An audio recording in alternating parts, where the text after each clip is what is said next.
In this video, in this live stream, I'm gonna try answer the question, is now the right time to buy stocks, or should we just hold off on buying stocks, maybe buy other asset classes, maybe asset classes like bonds, or maybe just keep our money in the bank, let inflation just eat away at our cash.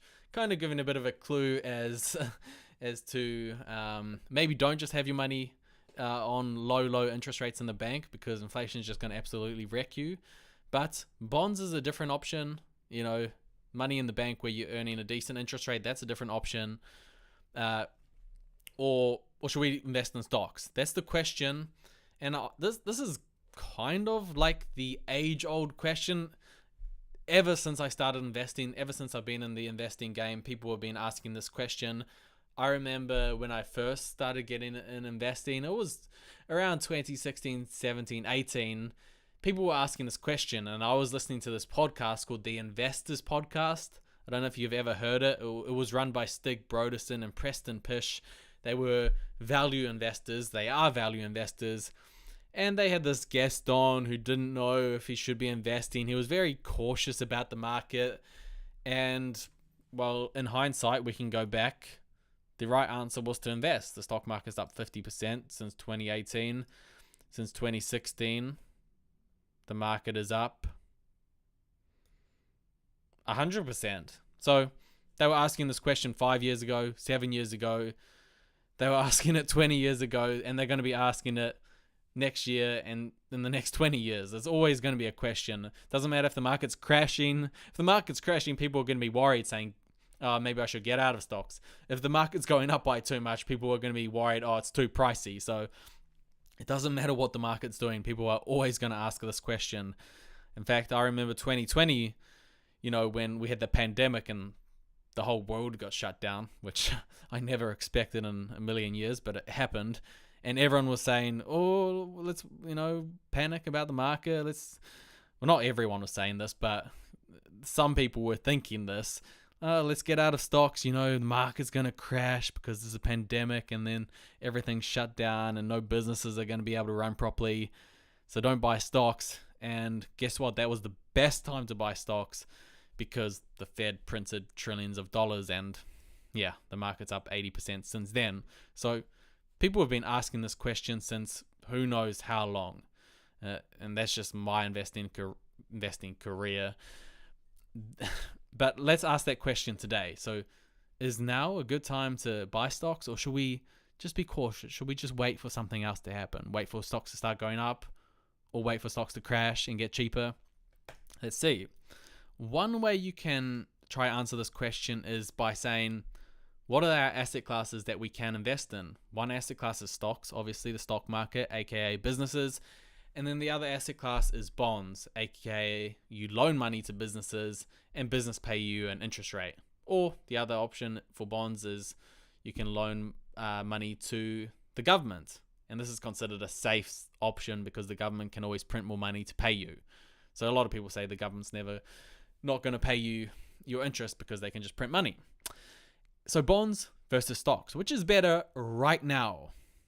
Right now, the PE ratio, price compared to earnings for the S&P 500, is 23. So price is 23 times higher than the current earnings of the index.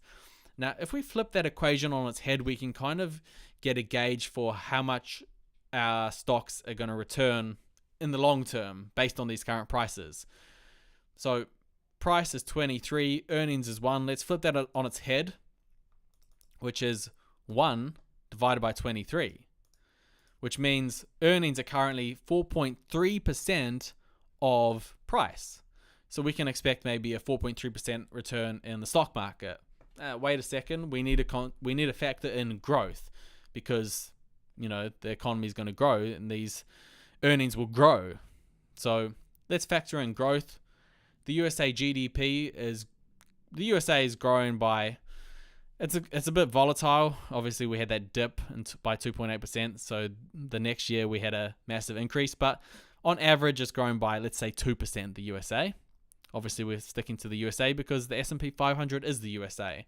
So 2% growth. If we add 2% to 4.3%, it is 6.3%. So You could say for the overall stock market, maybe we can expect a 6.3% return.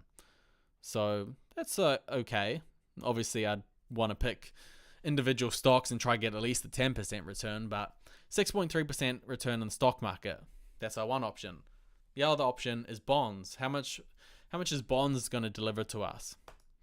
Well, the current 10-year treasury bond, so if we lock our money away for 10 years, we can expect 4.8%. So 4.8% risk-free, guaranteed money compared to 6.3%. What is that? You're getting about a 1.5% extra return in stocks, but you do have extra risk.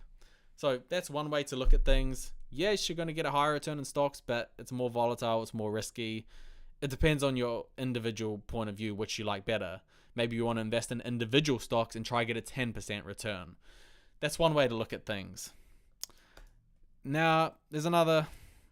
What else did I have here?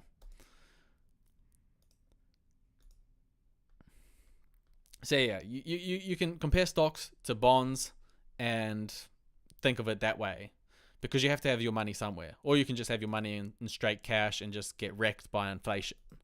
But a lot of people look at the stock market and think, well, I want to wait for a crash. I want to wait for stocks to get cheaper. And I consider these guys the contrarian investors, because they're kind of looking at the stock market in the right way, where they want stocks to get cheaper and then buy them, which is what you should want. Obviously, most investors don't want this. They want to see things trending upwards. They want to pay more expensive because they only like it when things are going up. And that's just the sentiment of most investors. But the contrarian says, well, let's wait for a crash. Let's wait for a crash. I generally don't think it's the right option to wait for a crash, because you never know if a crash is going to come. A lot of people were saying in the pandemic, yeah, a major crash is coming because they shut down the whole economy. They shut down the whole world. A crash didn't come. So if you do wait for a crash, there's always that option that you're going to just miss out on massive, massive returns. That's the problem with waiting for a crash. And if you just look at things from a long-term point of view, the stock market's always going up, and you just never know if that crash is going to come. So I don't agree with the contrarian saying, wait for a crash, wait for a crash. Warren Buffett's been investing for 80 however many years, and he says no one knows when a crash is coming. No one knows what's going to happen with the stock market over in the short, medium term. But over the long term, we know it's going to go up. So I don't agree with the people who say you should wait for a crash. Then you got the everyday investor who says, well, let's look at the market here. The market over the past year hasn't really done much. Over the past 2 years, it's kind of down. So I want to see the market start to go up before I start to invest. I think this is inherently flawed, because why would you want the market to be more pricey and then you want to invest? You want to buy things when things are more expensive? It's counterintuitive. I want to buy things when things are cheap. But unfortunately, this is how the everyday investor thinks. They think, oh, when stocks are going up, it's good. When I see green, I want to buy.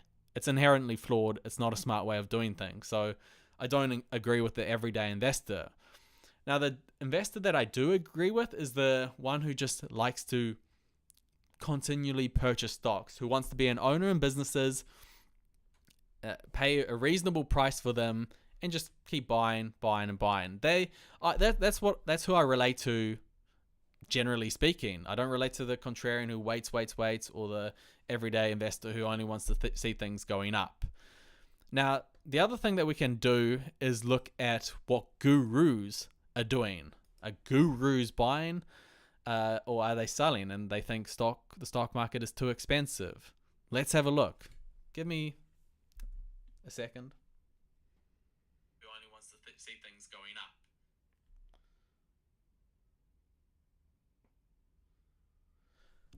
So one of the gurus, the guru, I call him the guru that I look at the most is Warren Buffett, the father of value investing. What's he doing? So I think in a way he kind of sees things similar to me, where he just likes to buy stocks. maybe, yeah, in 2007, he was very cautious. He was buying more bonds back then when the market was ridiculously overvalued. But throughout time, he tends to just constantly buy. And you can see this with what's happening now, just 2023. He's been buying. Bought Apple 1%, Occidental Petroleum. He just likes to buy stocks, and that's how I like to do things too. Then you can look at his selling. The thing with selling is they're always going to be selling at some point, because often they need to sell because they have to keep the overall ownership below 10%. So I don't think you can read too much into the stocks that he's selling, to be honest with you. But he is selling some stocks, but overall he's buying. So that's what I look at the most, is the fact that he is buying stocks. So that's the main guru I look at. Here's some other gurus who I have respect for. One is Lei Lu. I think Charlie Munger called him the Chinese Warren Buffett. He's buying too. 4.9% of the portfolio. That's reasonable. 6.2%. Interesting thing I noticed about Lei Lu was he's selling Micron technology. Just reducing it. He sold 100% of his Micron. So that would concern me if I was a Micron shareholder. I remember looking deep into that stock about a year ago. Didn't end up buying. Another investor that sold Micron was also Monish Pabrai, but this is kind of beside the point, because I'm talking about the overall stock market and if we should buy or not. But even Monish Pabrai, he's buying stocks. This is interesting. He added 81% of his portfolio into Alpha Metallurgical Resources and Consol Energy. So he likes energy, he likes resources right now. That basically makes up his entire USA portfolio. So those are two stocks to dig into for sure. First, you have to know if you're going to be able to understand them. So I don't think they're going to be easy businesses to understand. Seth Klarman, he's another value investor that I haven't listened to him too much, but I know he's considered to be very respectful. Again, you can see he's buying, and actually one of his stocks that he's bought in this recent quarter is a stock that I'm going to be buying. So that kind of gives you a clue as to the answer for this video, if I'm buying or not. And it also, yeah, I'm going to be making a video on the stock that I'm buying soon, by the way. But yeah, you can just see he's accumulating stocks. I think it's good to get in the habit of just buying stocks, because you need to be a business owner at the end of the day. That's how you need to find a way to make money while you sleep. You can't just work, and then keep your money in cash and let your cash get rotted away by inflation, or even worse is just spending your money on useless things. No, you need to be investing money, and it's good to be in the habit of buying stocks, and that's certainly what I'm improving at as time goes along. Another interesting thing is there might be a lot more opportunity in the smaller stocks. Look, I found this stat very interesting. This is forward earnings. So this is the forward earnings for the S&P 400 mid-cap. Only 12.2. Look, if you look at that historically, that's very low. It's very cheap, Almost the cheapest it's been in like 25 years, almost, apart from a couple of points. But yeah, so mid-caps are pretty cheap, and small caps are pretty cheap too. So small caps, a PE ratio is only 11.4 times the forward earnings estimate. So if you are geared that way, look at these type of stocks: S&P 400 mid cap, S&P 600 small cap. If you can go through these securities, I think there's going to be opportunity here for sure, especially based on prices, which is what you base things on: price compared to fundamentals compared to earnings. Now let's see what the GOAT has to say with regards to should you wait for a market crash to buy stocks. Let's see what he says. Wonderful business or a wonderful stock, is it better to wait for a market crash that may take a few years to come, or buy the company as is and ride it out? In this video, we'll hear Buffett's thoughts on this exact topic, but I'd love to hear from you guys, the viewers at home, so leave a comment down below with your opinion on this video. Zone 5.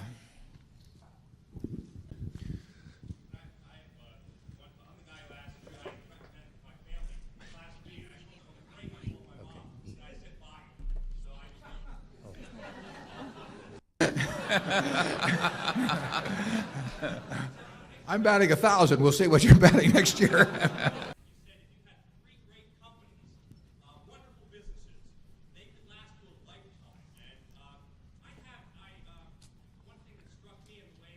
One thing that struck me in a way that I follow you invest in and said wait till great businesses get pounded down and then you bet big on them, like American Express and Disney at one time. And my question is, I have a capital to invest, but I haven't yet invested it, and I have 3 great companies which I've identified, Coca-Cola, Gillette and McDonald's. My question is, if I have a lifetime ahead of me, which I want to invest it for more than 20 years, is it better to wait a year or two to see if one of those companies stumble, or to get in now and just stay with it for the long horizon? Well, I won't comment on the 3 companies that you've named, but in general terms, unless you find the prices of a great company really offensive, if you feel you've identified it, and by definition, a great company is one that's going to remain great for 30 years. If it's going to be a great company for 3 years, it ain't a great company. I mean, so you really want to go along with the idea of something that if you were going to take a trip for 20 years, you wouldn't feel bad leaving the money in with no orders with your broker and no power of attorney or anything, and you just go on the trip and you come back and it's going to be a terribly strong company. I think it's better just to own them. I mean, we could attempt to buy and sell some of the things that we own that we think are fine businesses, but they're too hard to find.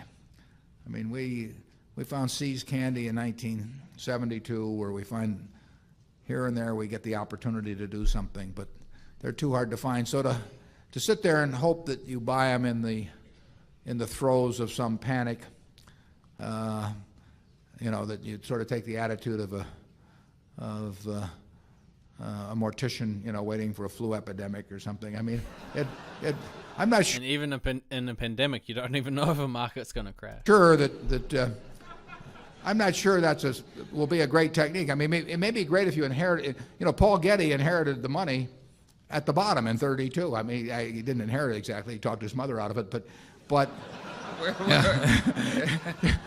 it's true, actually. Close enough. Yeah, close enough, right? But he benefited enormously by having access to a lot of cash in the early 30s that he didn't have access to in the late 20s, and so you can get some accidents like that. But that's a lot to count on, and if you start with the Dow at X and you think it's too high, when it goes to 90% of X, do you buy? Well, if it does and it goes to 50% of X, it gets you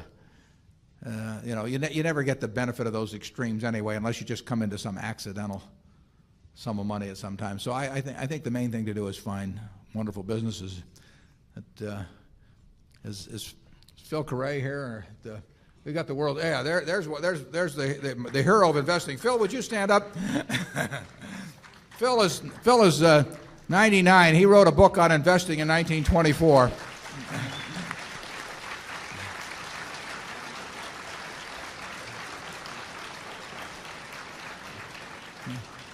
Phil has done awfully well by finding businesses he likes and sticking with them and not worrying too much about what they do day to day. There's going to be I think there's going to be an article in the Wall Street Journal about Phil on May 28th, and I advise you all to read it. You'll probably learn a lot more with him by coming to this meeting. But it's that approach of buying businesses. I mean, let's just say there was no stock market, and the owner of the best business in whatever your hometown is came to you and said, "Look, my brother just died, and he owned 20% of the business, and I want somebody to go in with me to buy that 20%. And the price looks a little high, maybe, but this is what I think I can get for it. Do you want to buy in?" I think if you like the business and you like the person who's coming to you, and the price sounds reasonable, and you really know the business, I think probably the thing to do is to take it and don't worry about how it's quoted. And it won't be quoted tomorrow or next week or next month. I think people's investment would be more intelligent if stocks were quoted. So yeah, that's Buffett, and obviously Buffett always keeps it as simple as possible. And that's why that's why people love him so much, and that's why I like him a lot too, because he's not using all these massive financial words. He's so easy to understand, and he keeps it so simple. Basically, the point there was, if you find a good business and the price is not really, really ridiculously high, just buy. And overall, the market doesn't seem to be ridiculously high. So I think the thing to do is just buy stocks. But the hard thing to do, I guess, is finding a good business, and that's what we all, I guess, struggle with a bit. That's what we need to try find. And I'm going to be buying a stock soon. I'm going to be making a video on it soon. And guys, all I can say is what I'm doing myself, and that is I'm buying stocks. So I'm not waiting. I'm not waiting for a crash. I'm not waiting for stocks to start going up and get more expensive, obviously, like a lot of everyday investors do. But I'm buying stocks, and obviously you need to take into account your own personal situation. I don't know if you have a lot of debt. I don't know what opportunities you might have in real estate or, private equity businesses or whatever. But investing is a very personal game, so you have to do things based on where you are at in your financial life. But all I can say is, from my perspective, I'm playing things the Warren Buffett way, which is there seems to be quite a few reasonably priced businesses in the market, and I've got some money, and so I'm going to be buying stocks. I'm going to be avoiding bonds. I know some people will say, "Oh, let's just own bonds now because the yield on bonds is so high." If you take a look at the 10-year Treasury yield, it's gone up to almost 5%. What was it at 2 years ago? Like 1.8%. It was nothing. You'd lock your money away for 10 years and get 1.8%. Now it's actually pretty reasonable, 5.8%. So maybe you might want to just say, okay, I don't want to buy stocks. They're a bit too risky, a bit too volatile for me, and get 5.8% a year for 10 years. Yeah, that's up to you. But I like to own stocks. I like to own businesses. So that's not the strategy that I'm going to be playing. Yeah, curious to know what you guys are doing. Are you buying stocks? Are you waiting for a crash? But that's my strategy. And guys, thank you all for watching.